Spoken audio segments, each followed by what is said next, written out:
I am continuing in my reading. What I'm doing in this series is to read through the entire standard works of the Church of Jesus Christ of Latter-day Saints. This consists of the Bible, the Book of Mormon, the Doctrine and Covenants, and the Pearl of Great Price. I am continuing reading in a chronological order, according to event, not according to publication or volume.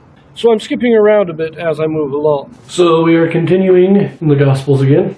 Christ is still preaching in the area of Galilee, and he's performed many miracles. He's told many parables. Had a little controversy when the Pharisees tried to say that he was casting out devils in the name of Beelzebub, and we get a second great sermon with the no house divided and all that. After the parables, he gets into the ship to sail across Galilee, and he calms the storm.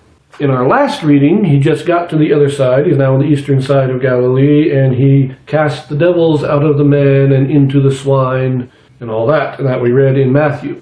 Now we're going to read the same story in Mark. See if we get any new details. In this video, we have a Joseph Smith translation. Now what the Joseph Smith translation is, this is a translation or correction done by Joseph Smith to restore those passages that have been lost or corrupted over the years. So Mark chapter 5, verses 1 through 20.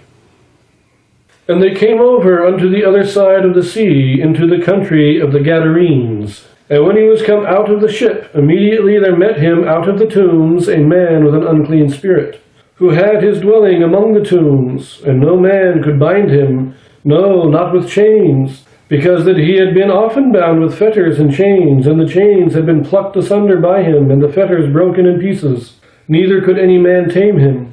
And always, night and day, he was in the mountains and in the tombs, crying and cutting himself with stones. But when he saw Jesus afar off, he ran and worshipped him, and cried with a loud voice, and said, What have I to do with thee, Jesus, thou Son of the Most High God? I adjure thee by God that thou torment me not. For he said unto him, Come out of the man, thou unclean spirit. And he asked him, What is thy name? And he answered, saying, My name is Legion, for we are many. And he besought him much that he would not send them away out of the country. Now there was there nigh unto the mountains a great herd of swine feeding, and all the devils besought him, saying, Send us into the swine, that we may enter into them. And forthwith Jesus gave them leave. And the unclean spirits went out and entered into the swine, and the herd ran violently down a steep place into the sea. They were about 2,000, and were choked in the sea. And all they that fed the swine fled, and told it in the city and in the country. And they went out to see what it was that was done. And they came to Jesus, and see him that was possessed with the devil, and had the legion, sitting, and clothed, and in his right mind, and they were afraid. And they that saw it told them how it befell to him that was possessed with the devil, and also concerning the swine. And they began to pray him to depart out of their coasts. And when he was come into the ship, he that had been possessed with the devil prayed him that he might be with him. Howbeit Jesus suffered him not, but saith unto him, Go home to thy friends, and tell them how great things the Lord hath done for thee, and hath had compassion on thee. And he departed, and began to publish in Decapolis how great things Jesus had done for him, and all men did marvel. Mark here gives us a much more detailed account of what's going on. Now, no, in Matthew it said there were two men, in Mark it says there's only one, but the Joseph Smith translation of Matthew also corrects that to be one man. So there's just one man.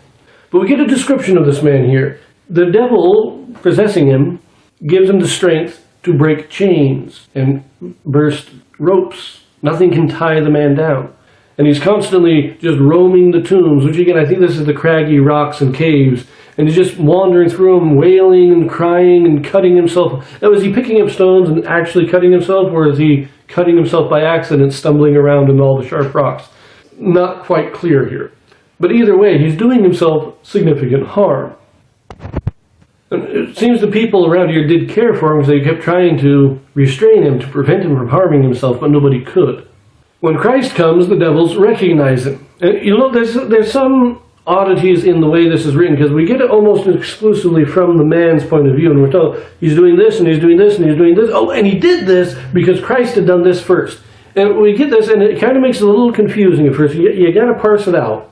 So when Christ comes, so Christ shows up and the devils recognize him. And apparently he sees the man in the tombs, and it's pretty close to where the ship lands, because it's the first thing he sees. And he commands the devils to come out. And the devils, they bow down to worship, and they beg not to be cast out of the man. They are desperate to have a body. Because remember, devils are just those spirits who were cast out of heaven. They were unable to be born into a physical body, and they are desperate to have one. Christ commands them to come out, and they are begging him not to, and he tells them, he asks their name, and we are legion, very famous quote there, we are legion, for we are many. And we know there were about 2,000 of them, because he cast them into the herd of swine, and there were 2,000 swine being pigs. So there were about 2,000 devils in this one man, which is, the power of that many devils is what was letting him break those chains and everything. But Christ comes, commands the devils out, they come down, they beg and plead, and he tells them to come out again. He says, well, let us go into the swine. He says, okay. They go into the swine, and this causes the swine to go crazy, rush into the sea, and drown themselves. But the man is now lucid. He is now of his own mind. They put clothes on because, wandering around screaming in the wilderness, he didn't really wear clothes. And when the people of the land come out and they see what's going on, they are terrified of they were scared of this man and what he was doing, but he was out in the tombs by himself. And while, the wailing probably annoyed people, it was, as long as you stayed out of the tombs, he was no danger to anybody else anyways. But they see Christ has the power there. And Christ is lucid. Christ is in his own mind. And he can come into the town, and the people are scared of this power. They don't understand it. They want to leave it alone. Now, I do like this, that when Christ leaves, he honors their request, and he gets back in the ship, and he sets sail. The man that he cured wants to go with him, but Christ says, no, you need to go back and tell all your friends and family. Spread the word. Remember, many other times Christ says, don't tell people about this. And usually when that is, he's like, don't tell people because I don't want the crowds. I don't want to be mobbed by the people who are desperate for healing. But this man, he's leaving, and he's saying, now you can go tell everybody, because he's not going to be mobbed. He's not going to be there. So he wants the word to be spread. Now, two last things here. It says that he spread the word in Decapolis. This means 10 cities. It is the region of southeastern Galilee. And there were more Greeks there than there were anybody else, but there were Jews and Syrians, and it was a mixed population in this area. And so the man going out is going to spread the word in all this region. This is where he's from. Now, other than that, we have the mention at the beginning of this, says, in the land of the Gadarenes. Now, in Matthew, it said the Gergesenes. Now, Gergesenes would be the people of the city of Gergesa. The Gadarenes are those of the city of Gadara. So we have this slight discrepancy here. I'm pointing this out. I'm not going to talk about it yet. I want to wait till we read Luke before I talk about that. But I want to point it out. Keep it in mind. And we'll turn quickly to our Joseph Smith translation. And once again, there's a lot of minor grammatical updates. Nothing serious in those. Like in verse 3, instead of who had his dwelling, it is who had been dwelling. Verse 8 says at the end there, thou unclean spirit. It just says unclean spirit, simplifying things. In verse 13, we have where it says they were about 2,000. We just add the word and. So and they were about 2,000.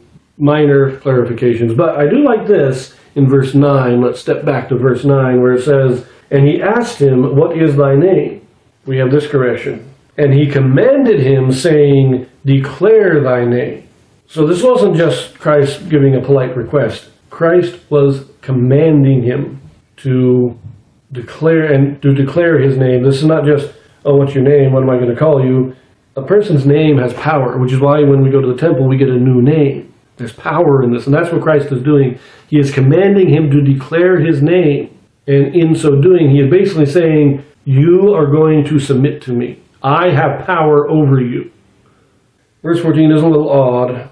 It says here, and they that fed the swine fled and told the people in the city and in the country all that was done unto the swine. And they went out to see what it was that was done.